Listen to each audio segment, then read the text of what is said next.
niya raw doon si Senator Amy kahit saan kasi hindi ako ang magbabalik kay dating Pangulong Duterte sa Pilipinas dahil ang kapatid mo, referring to President Bongbong Marcos, ang nagpadala sa kanya sa The Hague. Ikaw ang magbalik sa kanya. So, how does Malacanang respond to this statement, especially with former Duterte now, President Duterte now seeking interim release? At saka, yung message nga po sa mga OFW na si Pangulong Marcos daw yung nagpadala sa Hague. Ito ba yung yung binanggit niya na hostage niya, Yes. si Senator Amy Marcos?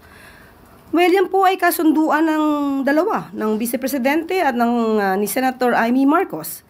Ang Pangulo ay hindi at walang partisipasyon sa kanila naging kasunduan. It is, the President is not a privy to the contract or agreement between a user and a person willing to be used. Hindi walang kinalaman ng Pangulo sa kontratang kanilang pinasukan, yung isang tao na manggagamit at isang taong willing magpagamit.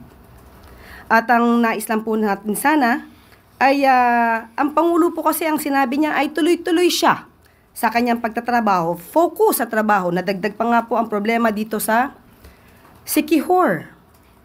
At kung ang Vice Presidente lamang sana ay nakipag-usap sa kanyang kaibigan, baka hindi pa dumaan at dumating sa krisis